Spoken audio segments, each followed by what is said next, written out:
very, very exciting news from this week, which is, of course, we went viral. Thank you so much if you are one of the 2.6 million people who listened to our clip on digital sovereignty. There are only a few itty-bitty, teeny-weeny problems with OpenClaw. I'm going to be a poet because I can't make AI safe. Or is it a general? There's a lot going on in the world, and actually engaging with that is really difficult. What is the market like out there, mate? What is it like? Are the jobs? Is it turning the corner? It's the desperate shout that comes from Sophie that gets.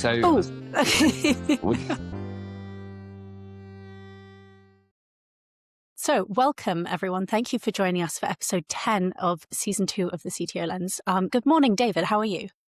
Hello, Sophie. I am very well, thank you very much. Did you have a pleasant Valentine's weekend? I did have a pleasant Valentine's weekend. I had, as with every year, I get a lot of people, because my surname is Valentine, saying, "Oh gosh, it's your day," and they make jokes about it as if I haven't been on this earth with the same surname for 30 plus years. But it was nice. Nothing too exciting. One of my favorite parts of Valentine's Day is sending nice words to my female friends in the spirit of Galentine's Day. And we say how much we appreciate each other, and you can be all lovey-dovey in the way that sometimes with someone of the opposite sex, they can find it a little bit icky. What about you? Did you buy flowers? Did you go out to dinner? I bought my wife a book. Oh, what book did you buy? Wuthering Heights. Interesting. And did you take her to the film? No, we're going to see the film soon. She has the book, of course she does. She's a sophisticated person. But this was a nicely bound, decorated version of the book that she fancied. So it wasn't particularly expensive, but yes. And she bought me a book on psychology. Oh. All about psychology. So, there you go. That's the kind of romantic gestures that we do. We didn't go out for a big meal, but every year, I don't know whether I've talked about this before, every year on this weekend, we go on an annual pilgrimage to the O2 in London on the Sunday. So we were there yesterday. And we go see Strictly Come Dancing, the live tour. Oh. My wife is a super fan. There are many super fans, but she is a super fan, and so every year I'm one of those sort of reluctant husbands who moans about having to watch it for 3 months of the year, moans about having to go to it, moans about it all the time, and then as soon as it's either on the telly or I'm at the live tour, I'm like, "Oh, did you see that fleck? Oh, that was great." Sort of thing. So I'm like a secret fan myself, but I just do a bit of bravado about it. But every year she's a very undemanding person, my wife, and her one request is that I get her row A seats at the O2 for the Strictly Come Dancing live tour final show. And she loves all that kind of stuff. So yeah, we were there on Sunday and we had a pleasant time. And that's our sort of Valentine's routine. Amazing. I love that. Well, you will have to send me details on how to get tickets because my mum is also obsessed with Strictly Come Dancing. But that we don't need to bore our listeners with the details of websites and things like that. But what we can bore our listeners with is some very, very exciting news from this week, which is, of course, we went viral. So thank you so much if you are one of the 2.6 million people who listened to our clip on digital sovereignty and the French government moving away from Teams. Really, really exciting for us. I think in particular to see how much engagement and discussion and interaction there were in the comments across those, I think it was tens of thousands of comments across all of the different platforms. And I think it's something that it's so exciting for us because we see people engaging as individuals with the podcast when they download it and they stream it and things like that. But it's so important to have in-depth interpersonal discussions around what's happening, in tech and in the news, so that we can, really grow our shared perspective. And, obviously, David, you and I, we have a particular perspective, but this stuff is so subjective. So that was something really, really exciting for us to see that really popping off in the comments, as they say. It was huge. And you never know. That's the interesting thing about the internet and people around the world. You never know what's going to just trigger people. You never know what's going to get them excited.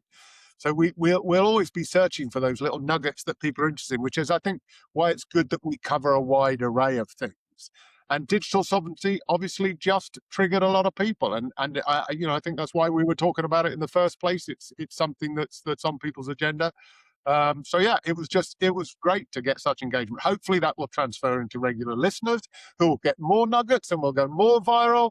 And I don't know, we could be you and I could be on Strictly Come Dancing this time next year, Sophie, as celebrities, sort of Z-listers, but they're the kind of people who turn up there anyway. Speak for yourself, David Well, Crawford. maybe you'll be But more of a W sort of guy. yeah, maybe a V. No, it's such a good point, and as they say, if you like that, there's more where that came from. So, we do always say we hope that people kind of subscribe so that you get us in your podcast feed. I love podcasts, and I'll find a fantastic one and I'll forget to subscribe, and then I miss out on it and I forget about it. So it's a great way to kind of make sure you can keep in touch with everything that we're sharing.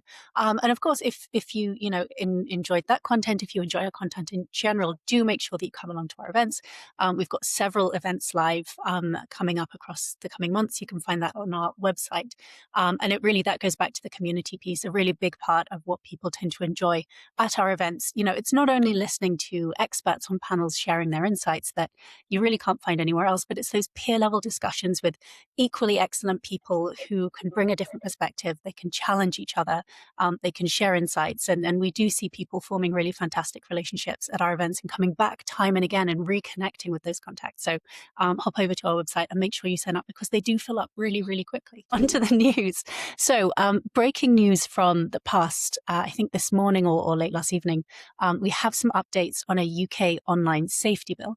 So Starmer, writing in Substack, which I guess that's where we get sort of direct updates from our government now, has pledged to respond more quickly to close loopholes in laws designed to protect children online. He sort of referenced the work or the interaction around these sort of grok sexualized deepfakes of mostly last month, where the response there, they kind of pushed Ofcom to investigate and promised to criminalize the act, and very much counted that as a win. And it looks like the government wants to rack up wins in terms of online safety. So just to break down this news, the main new proposals, there's quite a few of them, but the main elements include, first of all, that coroners would notify Ofcom of the death of any child using a sort of social media platform aged 5 to 18. And the purpose behind that is so that when there are deaths, in particular suicides, of which we very sadly have seen a number in the news recently, if there is any sort of interaction between the cause of death and information held on those platforms, that information can be leveraged to understand what went on. Typically now it's deleted or it's very difficult to access. A second proposal is that AI chatbots would be included in the Online Safety Act. As we know, the Online Safety Act is something that was passed in 2023. And the intention there is to regulate online content that is deemed sort of illegal or harmful to children. Really interestingly, it currently doesn't include chatbots like ChatGPT. As we know, ChatGPT, everyone got very excited about in November 2022. This law was passed in 2023, but it was first drafted in 2017. So we're really seeing those timelines of tech development and legislative development kind of misaligning and kind of missing really significant technological developments. And in response to that, they are considering introducing new legislation that would allow swifter responses to improvements in technology. So Liz Kendall, the technology secretary, suggested that in the same way we have a yearly finance bill where everyone gets very excited about the budget and it's an annual opportunity to revisit, financial structuring in the UK, we would do the same with technology, which is really exciting. So, I mean, David, have you caught this? What are your takeaways from these announcents? Yeah, so there's a lot going on in this space, right? And I think the government are really jumping onto this a little bit. Some of that is a little bit of bandwagon jumping, I dare say. But there's some real people in here. So I think I saw her on Breakfast this morning. Ellen Room, her son Jules died in 2022 at the age of 14. So these aren't just government policies; these are real people behind these things. She's been campaigning for it. She believes he was trying an internet challenge which went wrong, but was never able to access his data to prove it. If she could have accessed, so it would give her peace of mind and also would help to warn against other things. So, but it just seems like a no-brainer, and we all have backups. We all restore our phones from one cloud to the other, and all. This cannot be hard from a technology point of view. So it's just a regulatory decision, and I think it's just yeah. I think the government is saying they're going to do lots of things, and there's that sort of spins us off into the story. With the mums fighting in America at the minute, right? So there's a bunch of mums who've gone to the Supreme Court in America, and they're fighting against Meta and YouTube, and basically saying there was a young lady there called KGM or KGM, and allegedly they think she was harmed through spending too much time on these social media platforms, and then that spins us off into another story. These are all blurred together.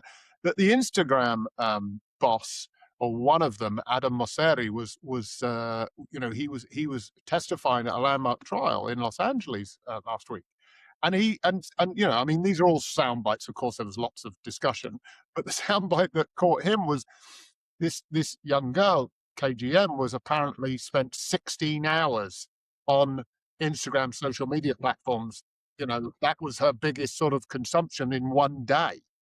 And he was like, it's problematic, but not an addiction. And then spent a long time with his lawyers trying to define, that he wasn't an expert in addiction. So he was, and you're just like, somebody just sort of slap us all a little bit, sort of thing. There's just so much obviousness in here.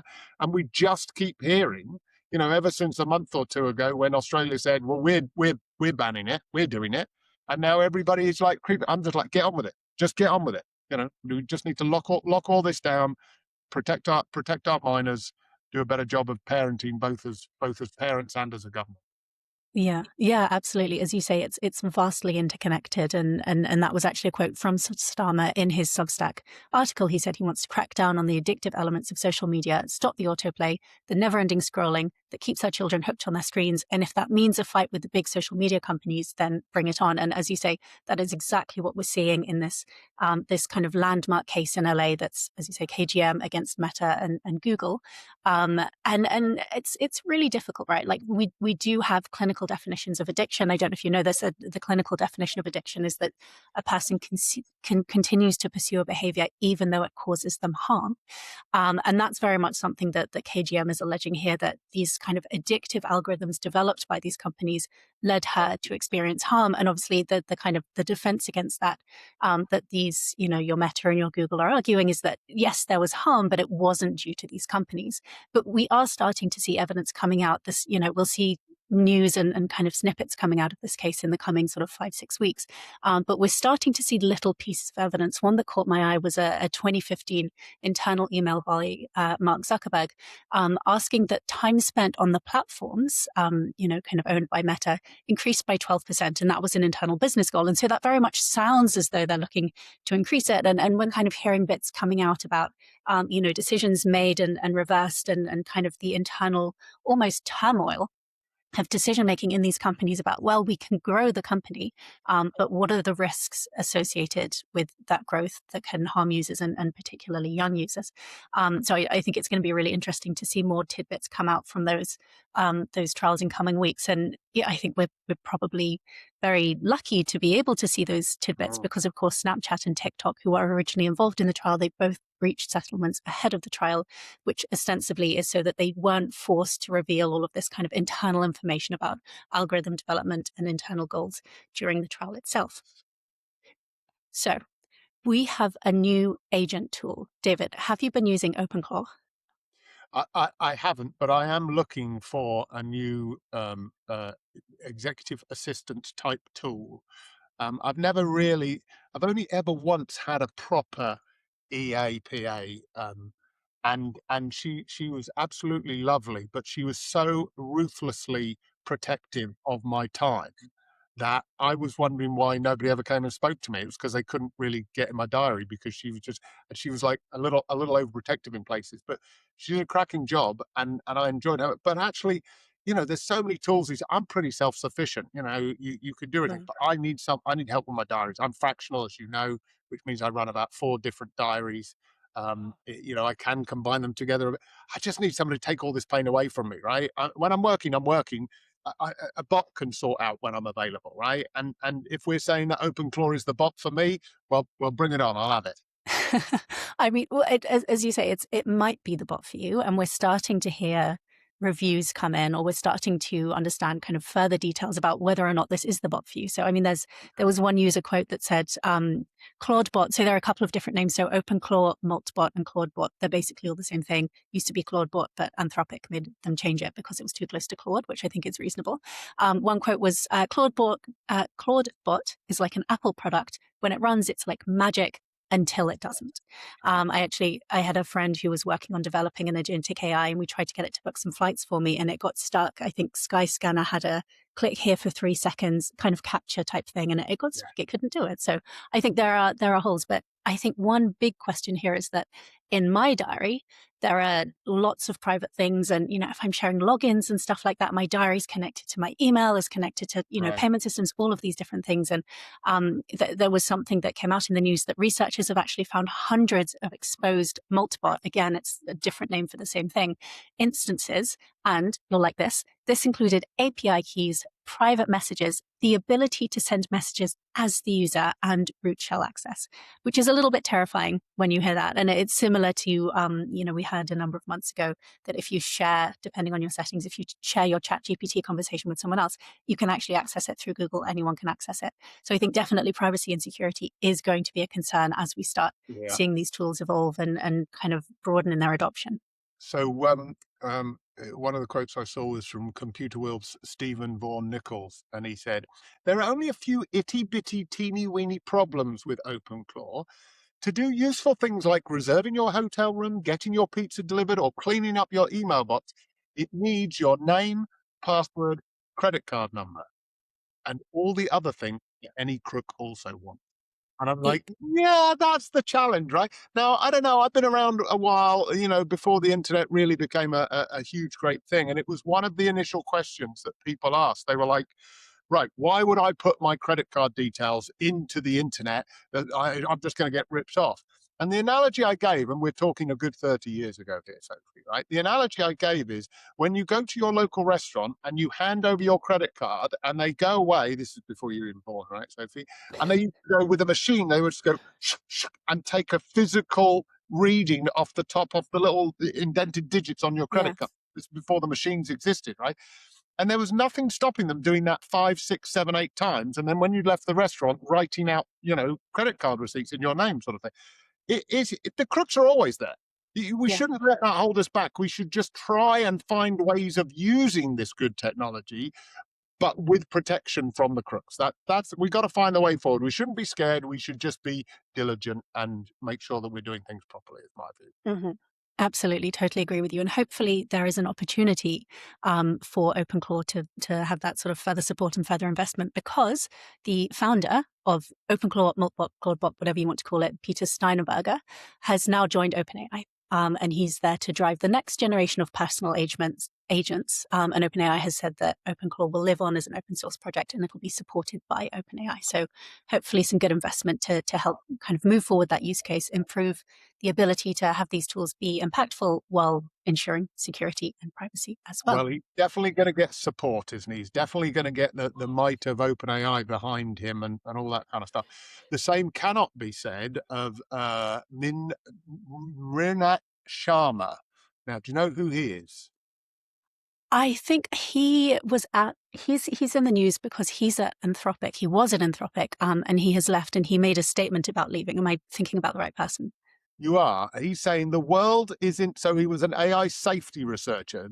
Emphasis on the safety there, right? Mm-hmm. He's saying the world is in peril, and he's left Anthropic because he wants to instead look to pursue writing and studying poetry, and move back to the UK to become invisible.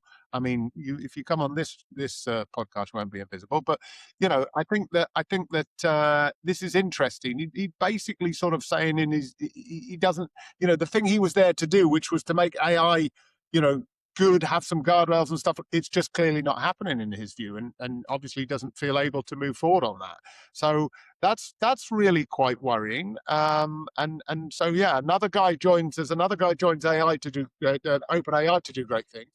One of them leaves Anthropic because he doesn't think he's going to be able to do great things in the right way. From memory, I did catch this, and I think he had a reference to, bioweapons and the world as a whole. So it kind of makes you wonder, like, is that what's driving this behavior to go and say, I'm going to be a poet because I can't make AI safe? Or is it a general, oh God, there's a lot going on in the world, and actually engaging with that is really difficult, and I'm going to kind of hide away and engage with what's kind of magic and beautiful. And the reason I say that is because we've seen people leaving OpenAI as well. I think there was a sort of senior leader who left OpenAI, and they were concerned about the adverts. I don't know if you saw the sort of Anthropic's Super Bowl advert that was a little bit terrifying, and you're kind of speaking to your therapist, and ChatGPT is your therapist, and suddenly it starts recommending sexy seniors or something like that. I might be mixing my use cases there, which is obviously terrifying. But then someone came out later and said, yeah, obviously we're not going to do that. We're going to be responsible. We've seen people leaving XAI, which everyone got very concerned about, as they love to do when it's anything to do with Elon Musk. But this is something that's quite natural after the announcement of a merger, where a lot of people say working in this company is going to change and it's been great, but it's going to, it won't align with what I'm looking to do. So I don't know, it's tricky to work out which are the signals where we can say, there are people who are working on these very advanced foundational technologies and they know something we don't know and they're trying to get out. And when they're just going, it's not right for me for a variety of reasons. When do you tell when it's kind of smoke signaling fire, or when is there just smoke and mirrors? You never know. And what do they say? All PR is good PR, right? So, maybe they get rid of these high profile people every now and again so that people tune in. Who knows? I can tell you that what is happening, though, is that some businesses are just quietly getting on with getting AI to form part of their core businesses. And one of those is Airbnb. So Airbnb have recently stated that a third of its customer support is now handled by AI in the US and Canada. So this is one of these custom-built chatbot AI agent things that handle stuff. And again, I think about this because we're all looking for the AI use case, right? We're all looking for what is the thing that's going to change the world and stuff like that, because none of us have really found it yet. And then this is one of those which is like, well, chatbots have been around for a while. If it does the job, I'm sort of all right with it. I don't mind. I mean, there's the whole thing about, is it replacing humans in jobs and all of that kind of stuff. I get that. But in this case, people want good service. And if there's an AI bot that's handling, basic, simple inquiries for Airbnb and it works, is that a big deal? Is that a problem? Yeah, it's a good question. I mean, the quote from Brian Chesky, who of course is the CEO of Airbnb, said, "We think this is going to be massive because not only does this reduce the cost base, which, for anyone reading even slightly between the lines, he's talking about redundancies, although I haven't seen whether Airbnb have been making redundancies. Obviously, we've seen that at other big tech firms. But the quality of service is going to be a huge step change. And I don't know if that is your experience, David. Of sort of speaking with an AI chatbot. My recent experience was chatting with some, I was about to say some people. It wasn't people, it was a chatbot at Whoop. And they weren't helping me, and they kept on saying the same thing. And you go, well, that doesn't make sense. Can you tell me something different? And I got so frustrated to the point where I said, just put me on with a human. And they said, I understand that you want to speak with a human, and then continue to be a robot and not put me in touch with a human. And our producer, Luke, has recently introduced us to this concept of N-shitification. And that's this concept of introducing AI to replace something that was previously not done by AI, whether that was a rules-based computing system or a human being, and it just gets worse for the user. I mean, have you used any, obviously not by choice, but any kind of customer support bots? And what was your experience, David? Yes, and I've had good and bad experience, right? So I love to play the game of trying to work out whether it is, an AI agent or not, particularly the voice, if you've got a voice one. And I had this experience only a couple of weeks ago where it was, it's a perfect human voice, right? And it came on and it was saying all the right things in all the right gaps and stuff like that. But something in my spider sense just went off. And I said, you're not a human, you're an AI agent, just as a statement of fact. And it did this. It went, ha, you've caught me out, but I can still help you do so and so and so and so. And I thought, yeah, that's probably the way to have dealt with it. To just, rather than hang up on me or go, no, I don't know, I didn't understand that request, or whatever. It just dealt with it with humor. And I sort of did, I did hang up on it because I didn't want their service. But, it's just like, yeah, I don't mind. I've had good and bad experience. But you know what? I've had good and bad experience with humans, Sophie. So, there's a little bit of me. I think it's the level. I think what we need those AI agents to do is work out what the depth of this conversation, what's going to happen. Pick up on my voice, pick up on the range at which I'm speaking and stuff. Am I on a mission? Am I really, or have I just called up to get a little bit of a tip on how to do something? Right? Because there's some stuff I don't mind being dealt with. There's other stuff where I want somebody to deal with me in a more emotionally intelligent way, and that probably requires a human. Yeah, well, I don't know. You and I both work in the health space, and we have seen people coming out with these kind of valence detection chatbots, sort of chatty systems where they listen to your voice and can work out whether you're in distress or not. But again, what if they get them wrong and you're really pissed off and it hasn't detected it? And it's all a bit of a challenge. But you're right, you do have difficulty with humans, or we have non-AI rules-based systems. I remember working on one of those in 2019, and they're not perfect. So I think it's all this kind of how can we balance opportunities, capitalize on opportunities while mitigating risks. And there's never any one answer, is there?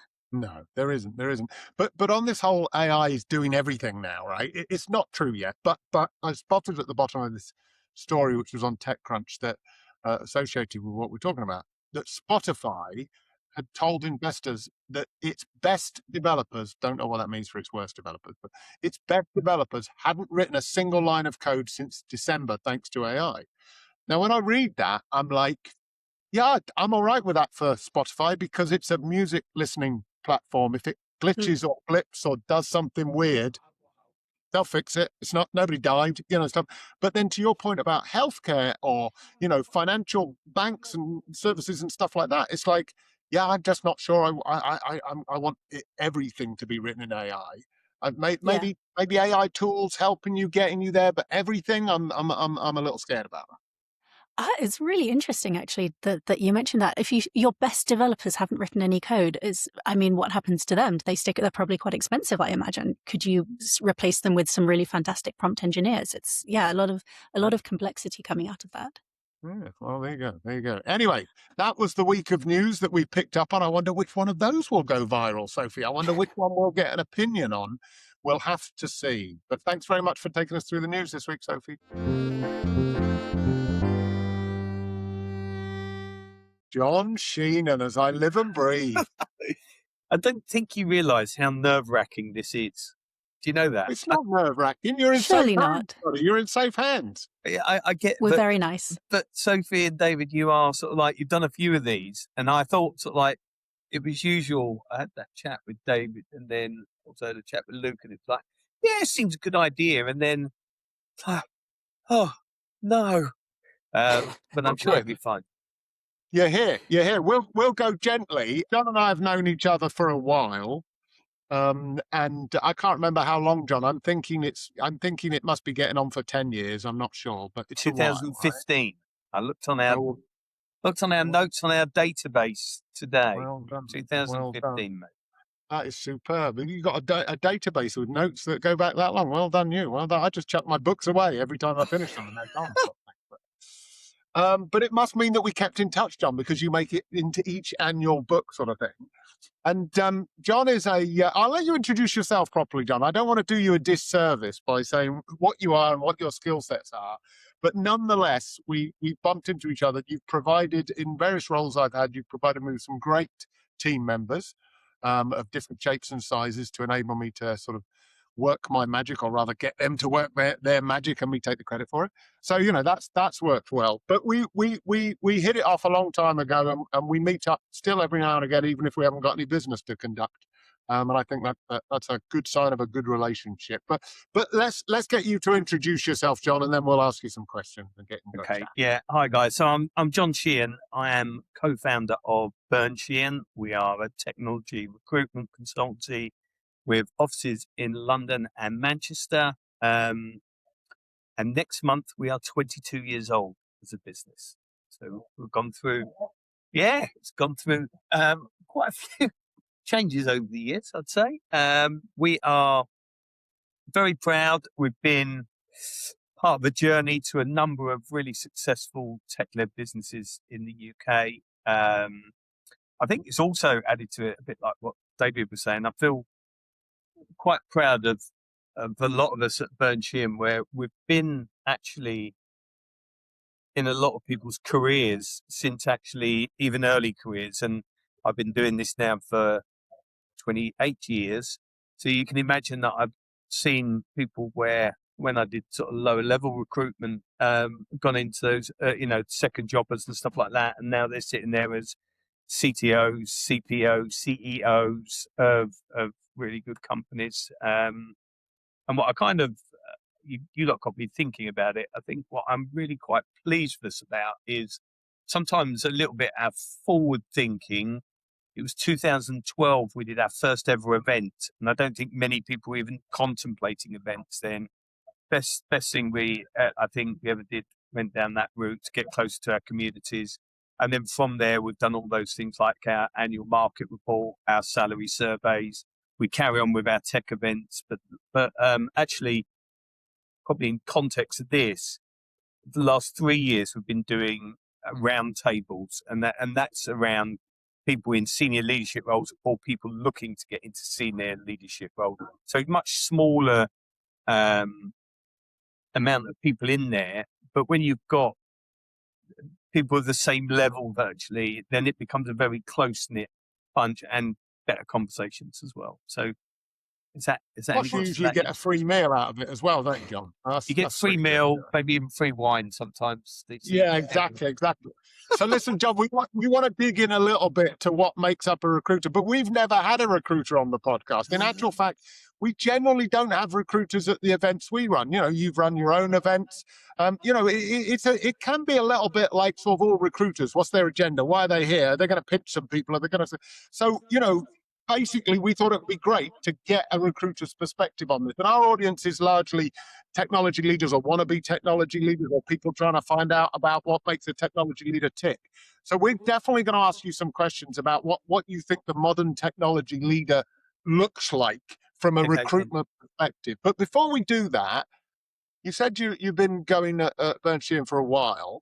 How did you get into recruitment? Did you wake up one day and go, I want to be a recruiter? I mean, did anybody ever wake up one day and say they want to be a recruiter? Is that how that works? Well, I actually woke up when I always think when you get to about 30 years old, there's big decisions in your life about what you want to do, about whether it's you want to settle down or my one was particularly a job. And I did a degree in quantity surveying. I was a chartered quantity surveyor. And I really had no interest in that area. And then it just so happened someone I knew back in the day was called an IT recruitment business. And he said, why don't you come and try this out? I'd never done sales. I've never done anything like that. And I actually said to him, because I'd never even sent an email by the time I got my interview. So I said, I know nothing about tech. And he said, this is all about relationships. It's all about relationships. And if you're people's people, you'll be fine. And actually, all these years later, you have to love the job because it is about people. And you just don't know what's going on in people's lives. So the idea is keeping as close as you can to people. And I think the best recruiters, as you were saying, the best recruiters, you line them all against the wall. I'm sure most people would want to, but they're all about building relationships. That's what they are. They're ultimately, they're ultimately about that. And I think a lot of them, they don't like letting people down. So they covered those things off quite well. So, so that was then, you know, we were talking Y2K and all of that. Because I was 30, so I didn't get into it young. I was I think I was lucky that my network were also about 30. So my my network sort of let me learn the job, learn the trade. And then luckily enough, who knew who, and you could sort of, you know, you had sort of experienced people recommending you in. And I think, again, good recruiters, it's like, it's a big thing for someone to open the door for you.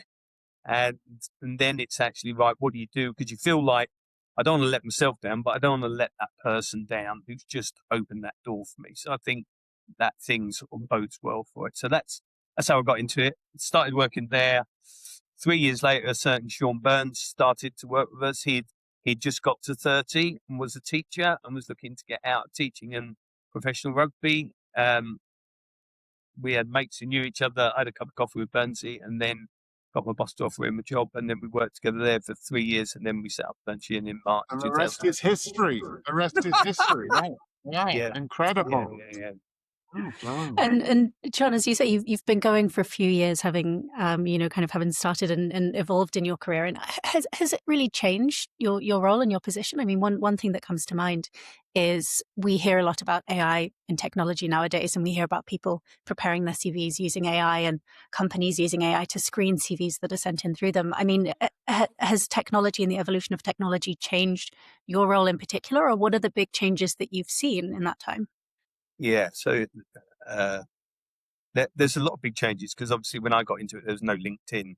I'm sure we'll come back to LinkedIn, but there was job boards and, a simple bit, whereas I think it was JobServe and JobSite, you can only put 300 characters on there to put a job. So it's basically say Java developer, 5 years, banking.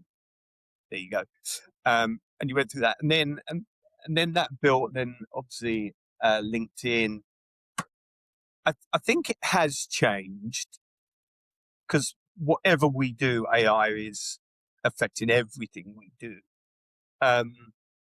I still believe that the best companies look for the same people, in terms they look for bright, passionate, curious technologists with the right attitude. If you get that, then I don't think a lot of that has changed. I feel sort of it's how you measure that and how you look at that. I don't think that has changed from the really good companies building the great cultures and stuff like that. Yeah, fascinating. And I mean, have you seen shifts in, this podcast? It's called the CTO Lens, and a lot of the work we do is focused specifically on CTOs. I know you mentioned you're looking a little bit more broadly than that at the moment. I mean, if you had to describe the sort of skills or abilities or approach beyond, as you say, being bright and passionate, that a CTO needs nowadays, how would you encapsulate that? Yeah, I think for the last 3 years, it's probably changed from what it was before that, because I think sort of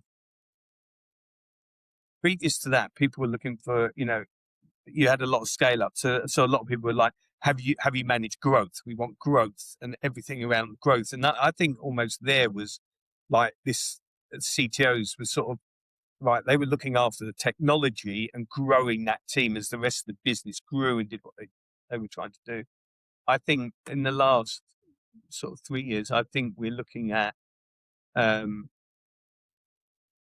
CTOs who are very commercial. Yeah, they need the ability to grow teams and grow organizations, but they also know how to build products that actually are commercial. And I think when you're looking at, if you're looking at CV, I think a CEO is going to be looking for the commercial side. What have you done? And I think sometimes there's a little bit there where I think you get some CTOs who might be more comfortable with being a change agent and someone who can go in and transform and do that and maybe take it to a certain point, and then it's not really their bag, so there'll be a change agent somewhere else.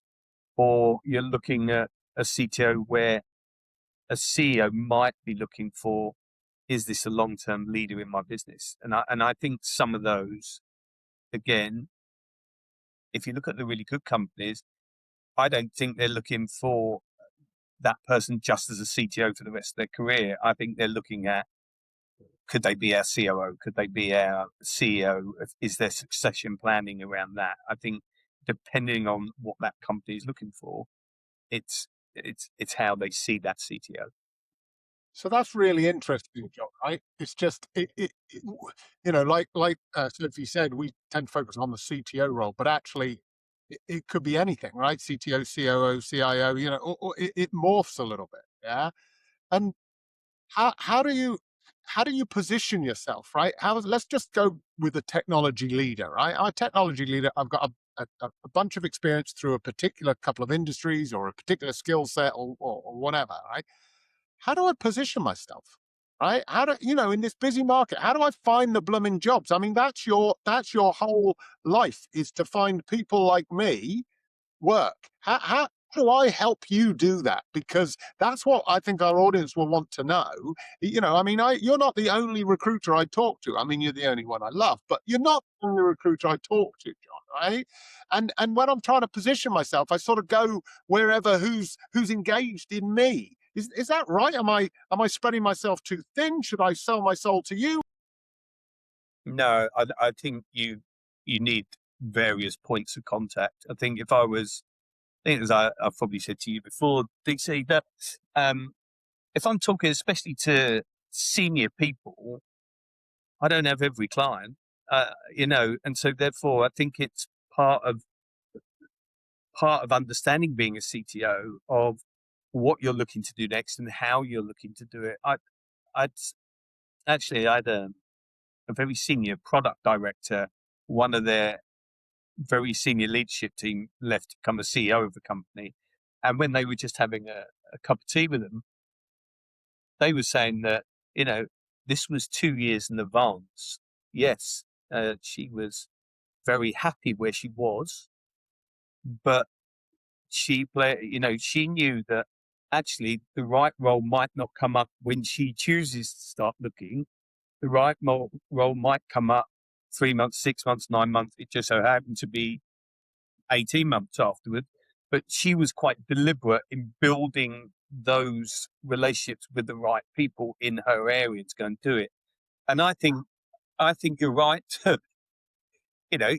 not talk to everyone, but ones who have built up credibility and ones who other people refer and talk. Because again, it's still back to that big thing that I think we met through another referral, or I've met some of your referrals. So I've got back in mind where we know each other. So it's constantly, I think you're constantly looking for mutual points of contact to go and do that. And I know, like, over the years, it's timing. It's still human beings. You don't know what is going on in someone's life. And you might have a CTO role, but it might not be the right timing for someone. It might not be the right side for someone. It might not be, in this day and age after COVID, it might be too many days a week in the office. Don't get me started on that. And all those things that go into it. It's quite a unique set when you sort of start looking at it. It comes down. But I definitely think there's, most CTOs that I would know would say, if something really interesting comes up, then can we have a chat? And it's like, yeah. So you can, you've got that, but actually they're also quite good about saying it's not the right time for me because we're doing some good stuff over here. And it's like, that's no worries. So I think you're right to, spread yourself thin. I just think there's a bit where it's your career and therefore you got to take that seriously about how you're going to go about it. Agree. And that's something that I think we hear a lot at our events. The market where it is at the moment, it's a buyer's market, so to speak, and you have these sort of mass exoduses or redundancies, and there aren't that many roles growing. There aren't that many companies who are looking to bring people in, and you get the sort of squashing of, okay, well, I'm a CTO, but I guess I'll settle for VP of engineering because I need to pick something. I have mouths to feed. I have a mortgage to pay. Yeah. What role would you say patience is playing? Should people try to be patient? Do you have any predictions for the market? Yeah. So 2 parts of that, Sophie. I think I would say that you're spot on. That there's, redundancies and layoffs. So people are coming into the market. There's a responsibility for the headhunter or recruiter to find the right person for his client as well, or her client as well. So some of those people might still be in jobs as well. It's not just the people who are currently looking for the roles. It's the people that are already in those roles. So I think that bit is really key to it. Because I would say a lot of the time, this goes on to a bigger thing about LinkedIn and the rest of it, because a lot of the time, CTO roles or very senior leadership roles, I would say in technology, will not be advertised because it becomes, it can sometimes be much harder to control a recruitment campaign if you've, especially with this market at the moment, you suddenly, there are people out there who wouldn't mind they're not worried about the level to a certain extent. They're not worried about that. They want a job, right? And that's really big. What's added to that a little bit is I think it's too easy to apply for roles. That'd be my gut feel. And therefore what then happens is you've got people who, and I can understand, like, are really looking for a role, but they couldn't do the role that they're pitching for, but they're making noise so that some of those others who have applied, who could be the right fit, you see it, that there's hundreds and hundreds of people applying. There's not hundreds and hundreds of those people who could do the role. There's very few of them. And I think that is very difficult. Patience for me is one, but that's very easy for me to sit here and go, yeah, to say to all my CTOs, you've got to wait for the right role, when actually someone's got a mortgage to pay, et cetera, and they've got to do that. But I think added to it, let's look at the other side. I think someone, I don't know if you have heard it, someone called it the great stay or something like that, where I've never heard that until last week. And I'm quite a big believer in that, because I do think to a certain extent we've had 3 years of not much. Okay, AI is here and that will change things. But I don't think there's been, for a lot of companies and a lot of stuff, there's been a lot of growth. There's been a lot of building new products. Everything. I think there's been an awful lot of business as usual. And technologists love building stuff. They love it. What will get them starting to look and a bit twitchy is when they're not building stuff and it's just looking after stuff. And I think that is something. So I'm a big believer in that. And I think there's a bunch of people there not overly happy, but at the same time, if someone said to me, what's the market? I would say, stay where you are at the moment. But if a role comes along that looks a really good fit, we'd be in touch with you. I think a lot of my peers, colleagues are in that position, Jon, right? I think that, I I was one of the first who didn't get that advice from you, Jon, until about half an hour after I resigned from the position 2.5 years ago. So, it was like I could have done with that advice a little bit, but I am one of the fortunate few who, I'm this magical fractional thing, whatever the hell that means, and I have work, so I'm grateful for it. But I'm always thinking about a little bit down the road. So there's people who don't have work now. There's people who are in, maybe as you describe it, a job which isn't necessarily flicking their switch. And then there's people who have got work, but it's fractional or interim or whatever. And so those people, how should they position themselves? Like, give us a little bit of insider knowledge. What are you looking for? Like, I post a lot on LinkedIn, right?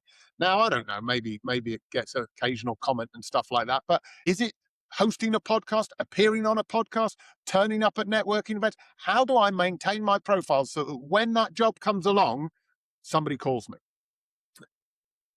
Yeah. So I think actually, sort of like, if you're looking at you were always doing events before the last few years, before you went fractional. You were heavily involved in events when you were Naked Wine. Before that, you're always someone. So actually, throughout that, there's history of you doing that during your time, and therefore, there's a bunch of us who sort of follow you and listen to what you say, as long as it's relevant conversation. I think that is a really good one. I think there's a bit sometimes where people then go, I'm looking, I've got to get on LinkedIn.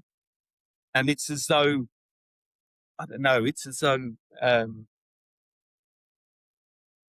us recruiters are sitting there thinking, oh, thank God, there's an absolute guru there, just giving, it's not. I think they're also, there's a great majority of CTOs who are not putting stuff on LinkedIn. Do you know why? Because they're too busy doing a really big job and looking after their teams, and they got that. There's others who are able to find the time. There's a couple of people that I'd sort of follow that they've got that time, but they're relevant in that space. They're telling everyone, but I think they're probably using that to market their technology and their technology teams, because they're probably hiring, and therefore it's not about them, but it definitely gives them a bit of presence when you're thinking about, subconsciously, if you're thinking about a good CTO somewhere, you've got that. But I don't think I think there is, I think a lot of the time recruiters are on LinkedIn far too much as it is. And actually, a lot of us are probably, like, as Sophie said, there's a lot more going on trying to keep up with everything. And I find sometimes I need to turn it off because you start getting easily distracted on what you're trying to do. So I think sometimes that I definitely think networking events, I definitely think, things like these round tables that we do. The reason why I say it is because I've seen how over the last 2 or 3 years, those different areas of data or product or engineering, people have bonded. They might have bonded over a glass of wine in the first one, but now every sort of 4 months that they're getting together, it's new stuff. And actually, they've gone through periods where some of them got roles, some of them haven't got roles, some of them are looking. And do you know what? Those peers help each other. They're not necessarily going through Burns Sheehan, but they've built up a good network. And I think those things, but you've got to have something to say. So I think it's sort of, it's such a difficult one because it's such a big topic.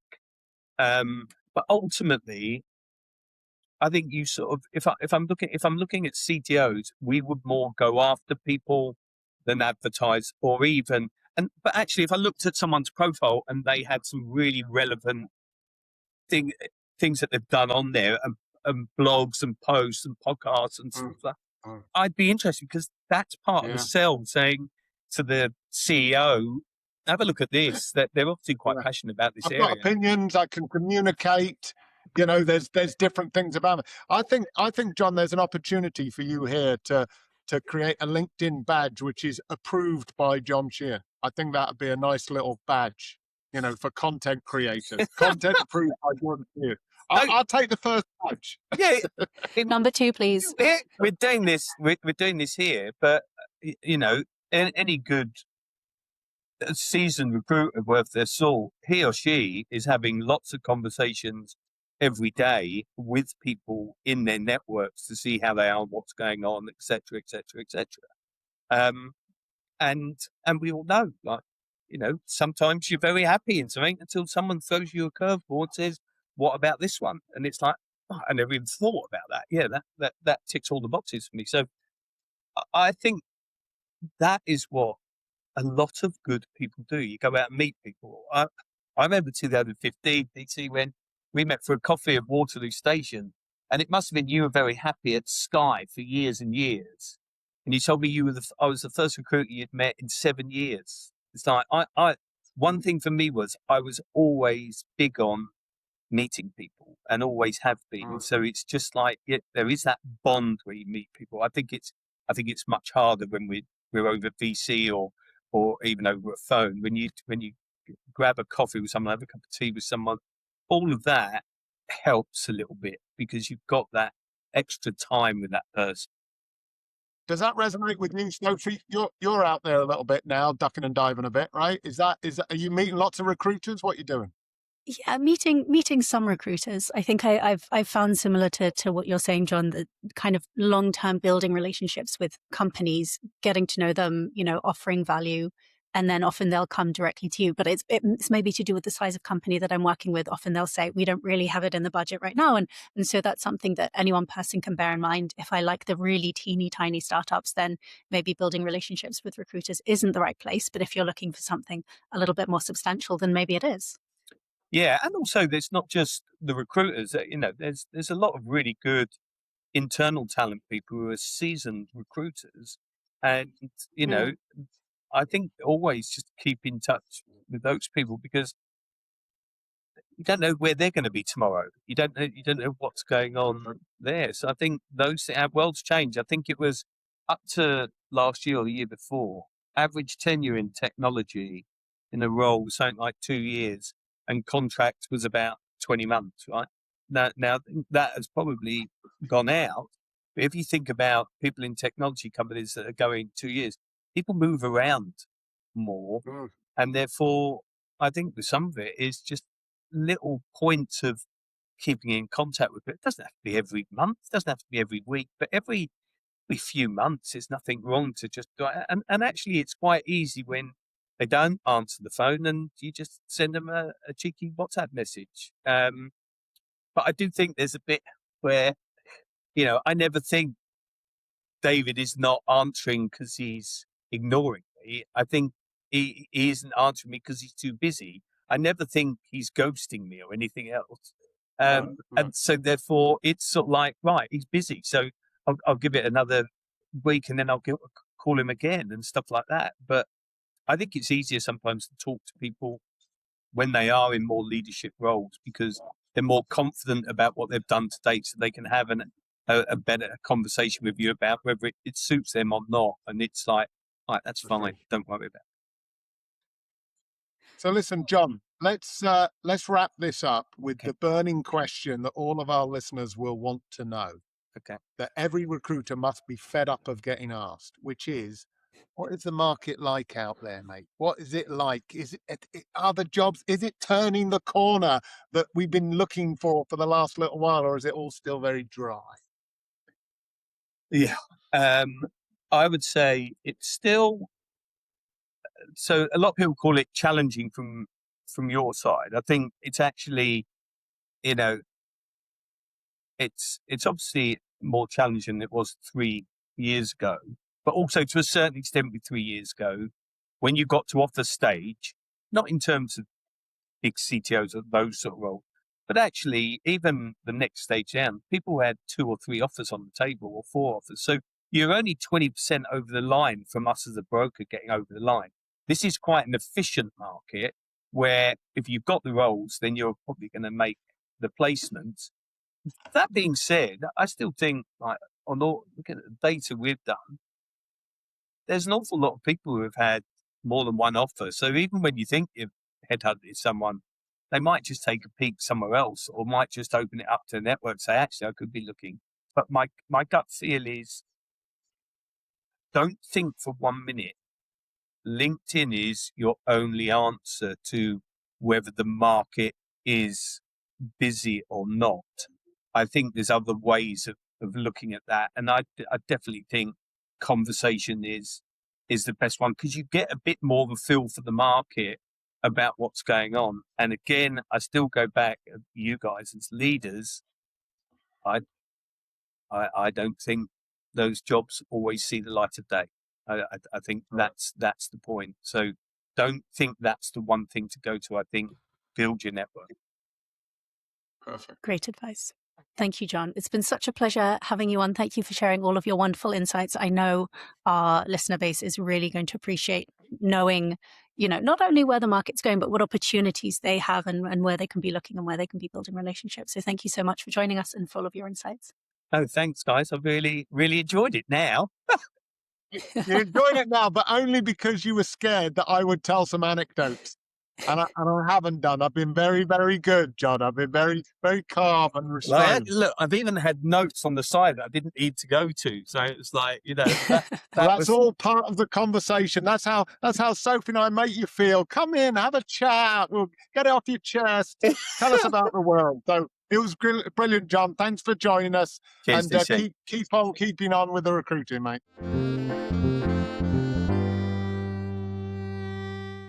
That was fascinating, and I think it might now be time for the mid-episode game. Do we have a Games Master Fairy coming to join us? Oh, that would be good. Hello, everyone. How are you? Good. How are you? Not too bad. Apprehensive this week. I'm feeling a little vulnerable to attack from Sophie here. She's got a game face on. I think it's the only way is up for me, so I'm feeling hopeful. Well, I'm still personally recovering from having a recruiter on for the first time, but don't worry. We will now play this week's game.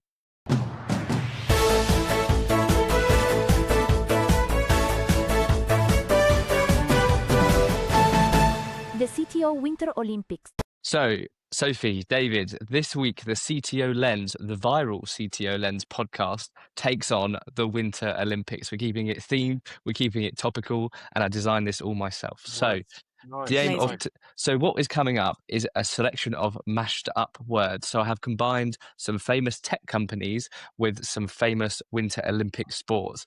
There is a clue on each slide, which will kind of give you a hint as to what we're going to. And then hopefully you'll be able to guess both the company and the sport.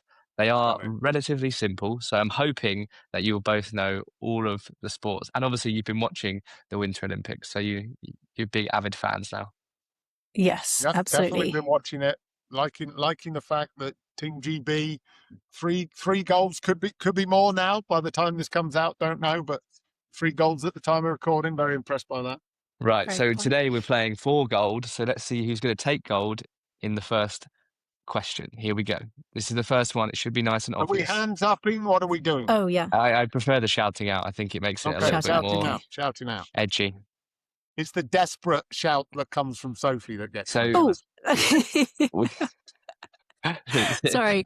I'm raising my hand, but I will shout it out. It's Atlassian and the ski slalom. Yes, you are correct. So Right. where managing your workflow is as twisty and precise. There we go. That's the clue. Right. So each slide's going to have a word and a little clue underneath as well. So moving on to question 2, Sophie's taken the lead. Nice. We've got bobsloggle. Finding the Google fastest and route on the... bobsleigh. What was that, sorry? Yeah. I'm just going to say Google and bobsleigh. Yes, there's not 1-1. enough G- One. There's not enough G's in it. Well, it's a mashup of words. It doesn't need to have every single letter of not every the word. exact letters. All right. It's all more right, of like a combination of the words as opposed to every single letter in there, as we did last week. My one of my CEOs that I work for has just turned 60, and for that, him and his mates went out somewhere. I'm not sure whether it's Italy with the Olympics, but went out somewhere where it's snowing, and they've gone on a bobsleigh together for his Oh, 60th wow. birthday. I'm like, that is cracking, right? That's amazing. It's not a Were they sport for me. okay? No, I wouldn't do it. Amazing. Right, moving on to question 3. We're currently at 1-1 on the race to the gold medal. Here we go. Data broading, carving through mountains of data at speed. Oh, data, bricks, and snowboarding? Correct, Sophie. There we Yeah. go. Right. Nice. Data 2-1. broading. Data Actually, broading. for the term, I think That was data harder. broading. We could tell Yeah. that. We are trendy. We are ahead of the game. So you never know. In 2 weeks' That is time, true, people that is might true. think, oh, I'm just data broading. Now, in Yeah, question number 4. Deluge. Precision Oh. sliding hardware. Dell and luge. Yes, correct. Oh, that Nice, that's a was good two one. in the face. That was just sitting there, wasn't it? Too I couldn't- obvious. I was thinking too hard. 3-1 to Sophie. But this is how it always goes, Sophie. So don't let it slip now. Yeah. Focused. Question number 5. Slackeleton. Slacks Communi- and skeleton. Yes, David Chet. Very good. I think you were too polite there, Sophie. I think you had it, but you held back. I think I did that. I was like, it's too obvious. There must be something else to slack. But no, it's the I got halfway through that one, decided not to read it out myself. So thank you for doing that. Very Right. sensible. Question number 6. We have the Nvidiathlon. Oh, NVIDIA. And so it's biathlon for the winter where they do skiing and then shooting, which are obviously Correct. the You're two lucky most I obvious would have winter shouted out sports. triathlon for that and got it wrong because that's the summer one, Ah. isn't it? But Yes. You are correct. yeah. Precision performance powered by GPUs, AI, and accuracy under pressure. Look at that. Witty comments for you as well. And Very final good. question. Sophie's got an unassailable 4-2 lead, but we'll play for pride. The final question is... Salesforce and curling. Curling. That's a draw. That's a draw. That's the draw. We definitely It got did that come one. through as a draw. So yes, Salesforce and curling, sales furling, sliding deals smoothly into the target. But I'm That delighted is such to a say... good tagline. I do feel like we underplayed the taglines there, and I feel Yeah, like we we did. spent a lot of time on the tagline. So, Oh yeah, Can we put the taglines in the show notes just in case people Well, want to go back and they're not may- watching it? maybe on this to YouTube. encourage people to go to YouTube and watch it and not just listen across our Oh. other Yeah, podcast definitely, platforms. So definitely. the game's Right. always better on YouTube and you get to see They are our better on lovely YouTube. faces. But Sophie, well done. You are back in the game and thanks very much for playing this Well week, done, guys. Sophie, recovering Yay. quickly. Getting there. As long as it's nothing to do with technology, I think I stand a chance in these competitions. See you next week. We've got probably a decent disaster diary. Who's talking to us? We do. So we had something that came into our inbox, and it's about the concept of an accidental CTO. And so I'm really interested in your perspective in particular in this, David, because I don't think you're an accidental CTO. I think you're a very intentional CTO. So let me read to you the challenge that this person's having, and then let us know what you think, what advice you have for them. So I'm sharing my journey as an accidental CTO, someone who landed in the role ahead of schedule and faced a steep learning curve. It happens. My experience unfolded in 4 phases. So phase 1, excitement. I had a team, a vision, and I was eager to help everyone understand the big picture while making their work easier. Life felt energizing, even if I was spending too many hours in the office. Phase 2, exhaustion. As the business grew and the pace quickened, I struggled to balance leadership with absorbing my team's stress and workload. Long days and nights of coding and leading left me overwhelmed and affected my morale. Phase 3, too much technical work. I got pulled into multiple stacks, fixing issues and helping everyone move faster at the cost of leadership. Morale slipped, people left, and trust faltered. Phase 4. Finally, after securing investment and bringing in more experienced people, I could focus on leading, planning, and learning. I rebuilt trust, regained perspective, and started understanding the impact of my leadership. Looking back, leadership seems simple to understand, but is much harder to practice. So here's my question for anyone stepping into a role bigger than expected. How would you navigate those first months to lead effectively without losing yourself in the process? So I think, David, if I'm reading this correctly, this is less a person who's having a challenge themselves right now, but more, what can we do to support people who face a similar challenge to not have to go through all of those phases of, exhaustion, too much technical work, and sort of smoothly transition into their CTO role. So what comes up for you on hearing this? So I mean, they've kind of answered their own question, but are sharing this experience, right? I mean, basically, they want to do phase 1, which is the excitement, getting your team on board, painting a vision, helping everyone understand the bigger picture, etc., etc.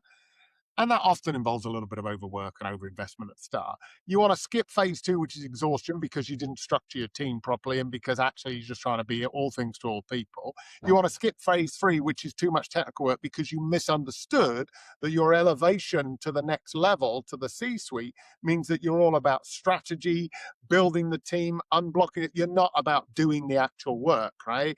And then it sounds like they landed on phase 4. Now, interestingly, they're saying after securing investment, like that was the answer, right? It's not, that's a good thing because then you can get other people, but it's actually realizing what the role of the CTO, CIO, that senior technology executive is.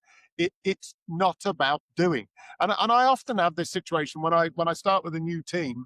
I go in, I'm always enthusiastic. I want to understand what they've done. I spend a lot of my time trying not to be pulled down into the weeds. And often they don't understand why. They're like, is he not interested in the detail? Does he not want to know what we do? So I spell it out. I'm very clear about it. And often I'll be found in amongst one of my team meetings saying, yeah, I don't actually do anything. And they all look and they all pause and they wait for the joke. Sort of thing. And I'm like, no, that's it. I don't I mean, occasionally I put together a PowerPoint slide or, write an intelligent email or something, but I don't do any work. And that's the bit that, people just don't get. It's a different level of role. Now, we've talked about this before on the podcast. Depends on the size of the team, of course, right? And, CTO of a large enterprise or whatever is slightly different from the CTO of a startup. But even so, the things are the same. You've got to make sure that you're providing a balance of leadership, and if you are in a startup, a balance of doing. And you just have to work it out. Sometimes it comes down to simple time management. It comes down to communicating your expectation on your team, but also what they can expect from you. So I think that's the thing. And then right at the start, they sort of said they landed a role ahead of schedule. So that's another warning sign for me, is that they've gone through a baptism of fire and they've come out good the other side. But yeah, ahead of schedule, just open your eyes, work out what the role is going to involve. That's the thing. Yeah, absolutely. I think the ahead of schedule piece is really interesting because how do you know what a schedule should be? There are CTOs of different ages and there are people who, enter the position from, different pathways. So I think there's like a really, really sensitive piece here of understanding when do you look at an opportunity, whether it's something you want to go for or something that's being offered to you and say, I'm actually not ready. And when do you say, I'm not sure I'm confident enough. I don't know if I have all of these skills, but I have a plan to learn it. And I think it's that intentionality that you can take into it.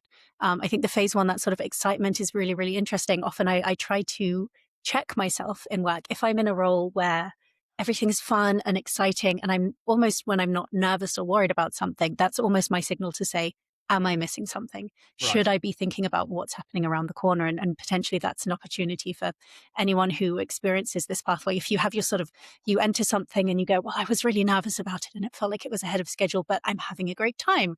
And nothing seems to be keeping me up at night. That's potentially a warning sign to say, okay, well, actually, what is the growth that's coming around the corner? What are the foundations that I need to be laying so that we can sustain in the growth and avoid that phase 2 of sort of exhaustion? But certainly the point you made, David, around that kind of too much technical work, that's absolutely a theme that we've spoken about before on this podcast. We've talked about it often at the events. This transition into a leadership position can entail an identity shift. And for some people, this really conscious effort to say, I have to put down the work that earned me credit previously, where I kind of built my confidence and established my value, because I'm doing something different now. And, you may need to transition to a handful of really difficult experiences where, as you say, you sit down and go, well, I'm not actually doing anything, and I'm not going to help you with that thing you're asking for my help with. I'll help you in a different way. I'll be a thought partner, but I'm not going to do it for you because that's no longer my remit. Yeah, and it's such a, because even as you were saying it, Sophie, I wanted to sort of go, oh no, I do help, but I don't help that way. I just help with a bit of guidance, bit of cajoling, unblocking some stuff, but maybe even adding more resource to a project if it needs it. But I don't pull out my coding hands these days, right? I've been known to jump up on a whiteboard and start architecting a little bit, but nobody really likes it, so I've stopped doing it. But yeah, I think it's just setting your team up for success and setting yourself up for success. I think that's the key point. And this particular person listener who's written into us, I think they've learned that. They're just saying, I kind of learned it the hard way. So great that they shared this story here. I think it aligns with yours and my experience, Sophie. Setting yourself up for success takes a bit of thinking, takes a bit of doing, and letting go of a few, maybe the things that got you here won't get you there, right? So you have to just sort of focus on that. Absolutely. And sometimes you need to go through that journey to really engage with the learnings and truly kind of empathize with the sort of challenges and the changes you need to make. But for me, it's absolutely about sharing those learnings. And that's very much something we try to do through this podcast and through our events. So, to this person, you've been there, done that. You've got some hard-fought, hard-won learnings. So make sure you spend time with your network, maybe get involved in mentoring so that you can pass those on. And hopefully the next person, they may need to make their own mistakes, but maybe only 80% of the full 100% of mistakes that you made. So thank you very much for writing into us. And anyone else who has a disaster diary, do definitely write into us. You can find us at partner@londontechleaders.io. We always absolutely love reading through your disaster diary, so do send them in to us. But David, we've had a fantastic show today. We've talked about everything that's been happening in the news, and that's all the way through from legislation to help keep children safe online, through to updates on this landmark sort of Instagram social media trial happening in the US, through to new sort of agentic AI tools and risks and opportunities associated with that. We've got people who are concerned about AI and they're leaving the space, and we've got a sort of AI takeover a little bit at Airbnb, and some pros and cons of that. We also had a fantastic conversation with Jon Sheehan, who told us all about the market and how to get your next job as a CTO. So we look forward to everyone joining us at our next event and telling us how delighted you are that you've secured that next role, thanks to Jon's incredibly insightful and useful advice. And of course, we've had our disaster diary. And of course, we had our mid-episode game where I finally won one. I think it's been a couple of weeks. So I'm grateful to you, David, for letting me do that. And maybe you'll be kind and do the same again next week. That'll be great. I'm not sure I let you in, Sophie. I think you probably just beat me fair and square. But I'm just listening to your recap there, Sophie. I mean, we packed in a lot this week, and I don't know. Maybe I'm overexcited from our going viral last weekend. But there's a bit of me thinking, I wonder which nugget is going to go viral. Which bit are we going to clip up and get the excitement of our audience, and hopefully our new audience from the people who followed us last week across the socials. We're really hoping you've tuned in, and please engage with us, like Sophie says, right? We talk about this stuff because it's interesting to us, but we also think it's interesting to you. So keep asking us to talk about different things. We're always open for a chat about pretty much anything technology and product, aren't we, Sophie? We absolutely are, and we love having those chats as well at our events. We've got one coming up, our Women Plus Tech Leaders, on the 5th of March, and we're going to be talking on the 25th of March about the CTO mandate, the expanding CTO mandate, and so we would love to have that conversation with you there as well. But in the meantime, thank you for sticking around with us. Do remember to subscribe so that you can be the first to hear about our new episodes and opportunities associated with those coming out. And in the meantime, David, thank you so much for a wonderful conversation, and have a wonderful week until I speak to you next. Thanks, Sophie. Have a great week. Bye. Take care. Bye.